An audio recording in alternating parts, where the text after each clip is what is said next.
Perkenalkan, nama saya Otinia Jega. Saya dari Universitas Putra Batam. Di sini saya akan menjelaskan tentang manajemen proyek. Manajemen proyek merupakan suatu usaha merencanakan, mengorganisasi, mengarahkan, mengkoordinasi, dan mengawasi kegiatan dalam proyek sedemikian rupa sehingga sesuai dengan jadwal waktu dan anggaran yang telah ditetapkan.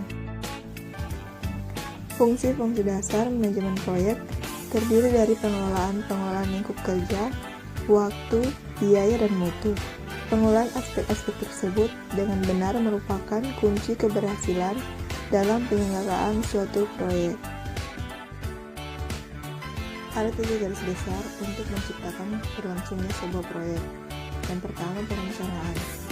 Tujuannya memenuhi persyaratan spesifikasi yang ditentukan dalam batasan waktu, mutu, biaya, dan keselamatan kerja. Yang kedua, penjadwalan. Merupakan implementasi dari perencanaan yang dapat memberikan informasi tentang jadwal rencana dan kemajuan proyek. Dan yang ketiga, pengendalian proyek mempengaruhi akhir suatu proyek. Tujuan utamanya meminimalisasi segala penyimpangan yang dapat terjadi selama berlangsungnya proyek. Manajer proyek. Manajer proyek adalah seseorang yang memiliki tanggung jawab terbesar atas pelaksanaan proyek. Pekerjaan utama dari manajer proyek adalah mengarahkan, mengawasi, dan mengendalikan proyek dari awal sampai dengan selesai. Kemudian, hal-hal yang perlu dilakukan seorang manajer proyek adalah: yang pertama, manajer proyek harus mendefinisikan proyek, membreakdown proyek menjadi serangkaian tugas atau task yang mudah dikelola, memperoleh sumber daya yang dibutuhkan, dan membentuk tim kerja untuk melakukan tugas-tugas tersebut. Yang kedua, manajer proyek harus menetapkan tujuan akhir dari proyek dan memotivasi anggota tim kerja untuk menyelesaikan proyek tepat waktu. Yang ketiga, manajer proyek harus menginformasikan kepada stakeholder tentang perkembangan pelaksanaan proyek secara periode. Yang keempat, manajer proyek harus mengenali risiko yang mungkin terjadi dan meminimalkan dampak terhadap penyelesaian proyek.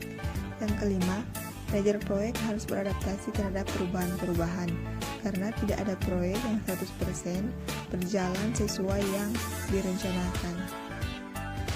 Hambatan-hambatan yang mungkin terjadi. Yang pertama, komunikasi yang tidak baik atau poor communication.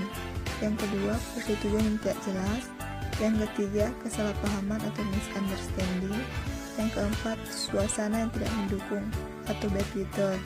Yang kelima, pemogokan kerja atau union strikes. Yang keenam, konflik pribadi atau personality conflict. Yang ketujuh, manajemen yang tidak baik. Dan yang terakhir, kedelapan, definisi sasaran dan tujuan yang tidak jelas. Manfaat dari manajemen proyek yaitu mengidentifikasi fungsi tanggung jawab, meminimalkan tuntutan pelaporan rutin, mengidentifikasi batas waktu untuk penjadwalan, mengidentifikasi metode analisa peramalan, mengukur prestasi terhadap rencana, mengidentifikasi masalah dini dan tindakan perbaikan, meningkatkan kemampuan estimasi untuk rencana, dan yang terakhir, mengetahui jika sasaran tidak dapat dicapai atau terlampaui. Oke, cukup sekian dulu penjelasan mengenai manajemen proyek dari saya ya teman-teman. Saya ucapkan terima kasih.